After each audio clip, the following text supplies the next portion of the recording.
ಸ್ವಚ್ಛತೆ ನಿರ್ವಹಣೆ ಇಲ್ಲದೆ ಸೊರಗುತ್ತಾ ಇದೆ ಮಂಗಳೂರಿನ ಹೈಟೆಕ್ ಪಾರ್ಕು. ಮಲ್ಲಿಕಟ್ಟೆಯ ಪಾರ್ಕ್ನಲ್ಲಿ ಹೇಳೋರು ಇಲ್ಲ ಕೇಳೋರು ಇಲ್ಲ ಆ ಥರದೊಂದು ಪರಿಸ್ಥಿತಿ ಇದೆ. ಆಸನದ ವ್ಯವಸ್ಥೆ ಇದ್ರೂ ಕೂಡ ಉಪಯೋಗಿಸೋಕೆ ಸಾಧ್ಯ ಇಲ್ಲ. ಮಲ್ಲಿಕಟ್ಟೆಯ ಪಾರ್ಕ್ ಸ್ವಚ್ಛತೆಯ ವಿಷಯ ದೂರದ ಮಾತಾಗ್ಬಿಟ್ಟಿದೆ. ಓದುಗರ ನೆಚ್ಚಿನ ತಾಣವಾಗಿತ್ತು ಈ ಪಾರ್ಕು, ಆದ್ರೆ ಇದೀಗ ಕುಡುಕರ ವಿಶ್ರಾಂತಿಯ ಸ್ಥಳವಾಗ್ಬಿಟ್ಟಿದೆ. ಸಾರ್ವಜನಿಕರು ಕೂರುವ ಜಾಗದಲ್ಲಿ ಹಕ್ಕಿಗಳು ಗಲೀಜು ಮಾಡ್ತಾ ಇದೆ. ಪಾರ್ಕ್ನಲ್ಲಿ ಕಳೆ ಕಸ ಕಡ್ಡಿಯಿಂದ ಉಪಯೋಗಿಸೋಕೆ ಆಗದಂತ ಸ್ಥಿತಿ ನಿರ್ಮಾಣ ಆಗಿದೆ. 1 ವರ್ಷದ ಹಿಂದೆ ಅಷ್ಟೇ ನವೀಕರಣಗೊಂಡು ಲೋಕಾರ್ಪಣೆ ಆಗಿತ್ತು ಈ ಪಾರ್ಕು.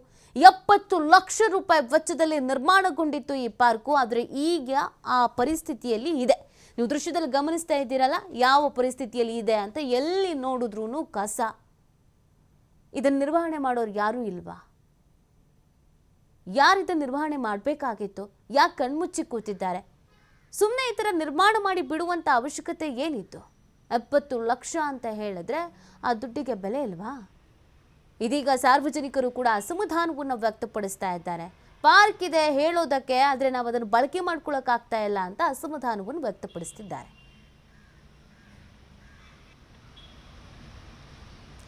ಇನ್ನು ಆ ಪಾರ್ಕಿನ ಸ್ಥಿತಿಗತಿ ಏನಿದೆ ಇದೆಲ್ಲದರ ಬಗ್ಗೆ ಒಂದು ವಾಸ್ತವ ಚಿತ್ರಣವನ್ನು ವಿವರಿಸಿದ್ದಾರೆ ನಮ್ಮ ಪ್ರತಿನಿಧಿ ಆದಿತ್ಯ. ನೋಡೋಣ ಬನ್ನಿ. ಸ್ಮಾರ್ಟ್ ಸಿಟಿಯ ಯೋಜನೆ ಅಡಿಯಲ್ಲಿ ಮಂಗಳೂರಿನಲ್ಲಿ ಅನೇಕ ಅಭಿವೃದ್ಧಿ ಕಾಮಗಾರಿಗಳು ನಡೆದಿದೆ. ಆದರೆ ಇದನ್ನು ನಿರ್ವಹಣೆ ಮಾಡುವಂಥ ವಿಚಾರದಲ್ಲಿ ಎಲ್ಲೋ ಒಂದು ಕಡೆ ಮಹಾನಗರ ಪಾಲಿಕೆ ಸೇರಿದಂತೆ ಆ ಸ್ಮಾರ್ಟ್ ಸಿಟಿ ಇಲಾಖೆ ಏನಿದೆ ಇದು ವಿಫಲವಾಗಿದೆ ಅನ್ನೋದು ಕಾಣಿಸ್ತಾ ಇದೆ. ಪ್ರಮುಖವಾಗಿ ಮಂಗಳೂರಿನ ಮಲ್ಲಿಕಟ್ಟೆಯಲ್ಲಿರುವಂಥ ಒಂದು ಗ್ರಂಥಾಲಯ, ಈ ಗ್ರಂಥಾಲಯಕ್ಕೆ ಸಂಬಂಧಪಟ್ಟ ಹಾಗೆ ಒಂದು ಪಾರ್ಕನ್ನು ಇಲ್ಲಿ ನಿರ್ಮಾಣ ಮಾಡಲಾಗಿತ್ತು. ನಿರ್ಮಾಣಕ್ಕಿಂತಲೂ ಕೂಡ ಅದನ್ನು ನವೀಕರಣ ಮಾಡಲಾಗಿತ್ತು ಸುಮಾರು 70 ಲಕ್ಷ ರೂಪಾಯಿ ವೆಚ್ಚದಲ್ಲಿ. ಆದರೆ 1 ವರ್ಷದ ಒಳಗೆ ಈ ಒಂದು ಪಾರ್ಕ್ ಏನಿದೆ ಈಗ ಯಾರು ಕೂಡ ಇದನ್ನು ನಿರ್ವಹಣೆ ಮಾಡ್ತಾ ಇಲ್ಲ, ಒಂದು ಸ್ವಚ್ಛತೆಗೆ ಆದ್ಯತೆಯನ್ನು ನೀಡ್ತಾ ಇಲ್ಲ ಅನ್ನುವಂಥದ್ದು ಇಲ್ಲಿನ ಸಾರ್ವಜನಿಕರೊಂದು ದೂರು. ತಾವು ದೃಶ್ಯದಲ್ಲಿ ಗಮನಿಸ್ತಾ ಹೋಗ್ಬೋದು ಯಾವ ರೀತಿ ಇದೆ ಪಾರ್ಕ್ ಅನ್ನುವಂಥದ್ದು.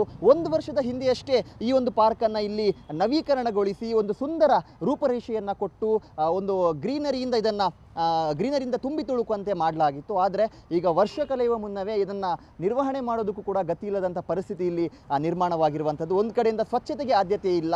ಇಲ್ಲಿ ಗ್ರಂಥಾಲಯ ಇದೆ, ಪಕ್ಕದಲ್ಲೇ ಗ್ರಂಥಾಲಯ, ತಾವು ನೋಡ್ತಾ ಹೋಗ್ಬೋದು. ದಿನನಿತ್ಯ 100 ಜನ ಬರ್ತಾರೆ ಇಲ್ಲಿ ಪುಸ್ತಕಗಳನ್ನು ಓದೋದಕ್ಕೆ.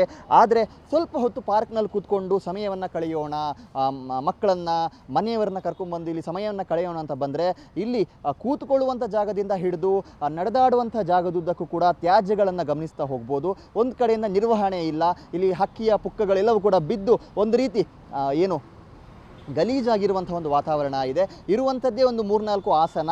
ಆ ಆಸನದಲ್ಲಿ ಕೂತ್ಕೊಳ್ಳೋದಕ್ಕೂ ಕೂಡ ವ್ಯವಸ್ಥೆ ಇಲ್ಲ. ಅಂಥದ್ದು ರೀತಿಯ ಒಂದು ವ್ಯವಸ್ಥೆ ಇದೆ ಇಲ್ಲಿ. ಅಂದರೆ ಸರಿಯಾಗಿ ಅದನ್ನು ನಿರ್ವಹಣೆ ಮಾಡಲಾಗ್ತಾ ಇಲ್ಲ. ಈ ಲೈಟ್ಗಳನ್ನೆಲ್ಲ ತಾವು ಗಮನಿಸ್ತಾ ಹೋಗ್ಬೋದು. ಇದಕ್ಕೆ 1 ವರ್ಷವೂ ಪೂರ ಆಗಿಲ್ಲ ಇದು ನಿರ್ಮಾಣ ಆಗಿ, ಆದರೂ ಕೂಡ ಯಾವ ರೀತಿಯ ಒಂದು ಪರಿಸ್ಥಿತಿಯಲ್ಲಿದೆ. ಇನ್ನು ಜನರಿಗೆ ಒಂದು ಆಸನದ ವ್ಯವಸ್ಥೆಯನ್ನು ಮಾಡಲಾಗಿದೆ. ಆ ಆಸನದಲ್ಲಿ ಬಂದು ಕೂತ್ಕೋಬೇಕು ಅಂತ ಹೇಳಿದರೆ ಅದು ಕೂಡ ಸಾಧ್ಯ ಆಗೋದಿಲ್ಲ. ಯಾಕಂದರೆ ಅಲ್ಲಿ ಏನೆಲ್ಲ ಬಿದ್ದಿದೆ ಅದನ್ನೆಲ್ಲ ತಾವು ಗಮನಿಸ್ತಾ ಹೋಗ್ಬೋದು. ಹಕ್ಕಿಯ ಪುಕ್ಕಗಳಾಗಿರ್ಬೋದು, ಬೇರೆ ಬೇರೆ ರೀತಿಯ ಒಂದು ಗಲೀಜಿನ ಪರಿಸ್ಥಿತಿಯಲ್ಲಿ ಅದು ಇರುವಂಥದ್ದು. ಹೀಗಾಗಿ ಇಷ್ಟು ಸುಂದರವಾಗಿ ಅಂದರೆ ಒಂದು 70 ಲಕ್ಷ ರೂಪಾಯಿ ವೆಚ್ಚದಲ್ಲಿ ಇದು ನಿರ್ಮಾಣವಾದಂಥ ಸಂದರ್ಭ, ಒಂದು ಉತ್ತಮವಾದ ದೀಪಾಲಂಕಾರದ ಮೂಲಕ ಈ ಪಾರ್ಕನ್ನು ಭಾಳ ಸುಂದರವಾಗಿ ನಿರ್ಮಾಣ ಮಾಡಲಾಗಿತ್ತು. ಆದರೆ ಈಗ ಗ್ರೀನರಿ ಇರುವಂಥ ಕಡೆಗಳಲ್ಲಿ ಗಿಡಗಂಟಿಗಳು ತಲೆ ಎತ್ತಿದೆ. ಏನು ಲಾನ್ ಥರ ಒಂದು ವಾತಾವರಣ ಇತ್ತು, ಆ ಲಾನ್ ಅನ್ನುವಂಥದ್ದು ನಿಮ್ಗೆ ಕಾಣಿಸೋದಿಲ್ಲ. ಇಲ್ಲಿ ಒಂದು ಕಳೆಗಳು ಬಂದಿರುವಂಥದ್ದು. ಇನ್ನು ಕದ್ರಿ ಗೋಪಾಲನಾಥನ್ ಇವರು ಇಡೀ ರಾಷ್ಟ್ರವ್ಯಾಪಿಯಾಗಿ ಇಡೀ ವಿಶ್ವದಲ್ಲಿ ಹೆಸರು ಮಾಡಿದಂಥ ಸ್ಯಾಕ್ಸೋಫೋನ್ ವಾದಕರು. ಇವರ ಹೆಸರನ್ನು ಇಟ್ಟು ಇವರಿಗೆ ಒಂದು ಒಂದು ಟ್ರಿಬ್ಯೂಟನ್ನು ಕೊಡಬೇಕು ಅಂತ ಈ ಒಂದು ಪಾರ್ಕನ್ನು ಕೂಡ ನಿರ್ಮಾಣ ಮಾಡಲಾಗಿತ್ತು. ಅವರ ಒಂದು ಫೋಟೋ ಕೂಡ ಇಲ್ಲಿದೆ. ಅದಕ್ಕೆ ಸಂಬಂಧಪಟ್ಟ ಹಾಗೆ ಅವರಿಗೊಂದು ಟ್ರಿಬ್ಯೂಟನ್ನು ಕೊಡುವಂಥ ರೀತಿಯಲ್ಲೂ ಕೂಡ ಇಲ್ಲೊಂದು ಪ್ರತಿಮೆಯನ್ನು ನಿರ್ಮಾಣ ಮಾಡಲಾಗಿದೆ. ಆದರೆ ಅದರ ಒಂದು ಪರಿಸ್ಥಿತಿಯನ್ನು ತಾವು ಗಮನಿಸ್ತಾ ಹೋಗ್ಬೋದು ಯಾವ ರೀತಿ ಇದೆ. ಸುತ್ತಮುತ್ತಲಿನ ಪರಿಸ್ಥಿತಿ ಎಲ್ಲವೂ ಕೂಡ ಅಂದರೆ ಬಹುತೇಕವಾಗಿ ಇದು ನಿರ್ವಹಣೆ ಇಲ್ಲದಂಥ ಕಾರಣದಿಂದಾಗಿ ಈ ಥರ ಆಗಿರೋದು. ರಾತ್ರಿ ಹೊತ್ತು ಇಲ್ಲಿ ಬಂದಂಥ ಸಂದರ್ಭ ಹಿಂದೆ ಅಲ್ಲ, ಇದು ಏನು ಲೋಕಾರ್ಪಣೆ ಆಗೋದಕ್ಕೆ ಸಜ್ಜಾಗಿತ್ತು ಆ ಸಂದರ್ಭದಲ್ಲಿ ನೋಡೋದಕ್ಕೆ ತುಂಬ ಸುಂದರವಾಗಿತ್ತು, ತುಂಬ ಖುಷಿ ಆಗ್ತಾ ಇತ್ತು. ಆದರೆ ಈಗ ಇಲ್ಲಿ ಬರೋದಕ್ಕೂ ಕೂಡ ಜನ ನಿರಾಕರಿಸ್ತಾ ಇದ್ದಾರೆ. ಯಾಕಂದರೆ ಒಂದು ಅವ್ಯವಸ್ಥೆ, ಒಂದು ಮೇಂಟೆನೆನ್ಸ್ ಅನ್ನುವಂಥದ್ದು ಇಲ್ಲ. ಮೇಂಟೆನೆನ್ಸ್ ಮಾಡೋದಕ್ಕೆ ಯಾಕೆ ಮುಂದಾಗ್ತಾ ಇಲ್ಲ? ಮೇಂಟೆನೆನ್ಸ್ ಮಾಡೋದಕ್ಕೆ ಸಾಧ್ಯವಾಗದೆ ಹೋದರೆ ಯಾಕಿಂತ ಪಾರ್ಕ್ಗಳನ್ನು ನಿರ್ಮಾಣ ಮಾಡಬೇಕು?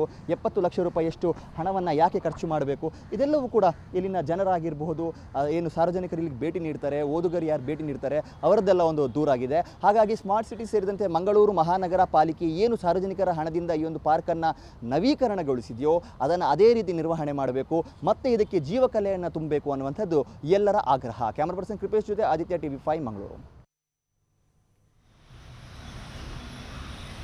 ಎಸ್ ನೋಡಿ, ಮಲ್ಲಿಕಟ್ಟಿಯ ಪಾರ್ಕ್ ಸ್ವಚ್ಛತೆಯ ವಿಷಯದಲ್ಲಿ ಯಾವ ರೀತಿಯಾದಂಥ ಒಂದು ರೂಲ್ಸನ್ನು ಬ್ರೇಕ್ ಮಾಡ್ತಿದೆ ಅನ್ನೋದನ್ನು ನೀವು ನೋಡ್ತಿದ್ದೀರಾ. ಒಂದು ಪಾರ್ಕ್ ನಿರ್ಮಾಣ ಆಗೋದು ಒಂದು ಸಿಟಿಯಲ್ಲಿ ಯಾವ ಕಾರಣಕ್ಕೆ, ಅಥವಾ ಒಂದು ಊರಿನಲ್ಲಿ ಒಂದು ಪಾರ್ಕ್ ನಿರ್ಮಾಣ ಆಗೋದು ಯಾಕೆ?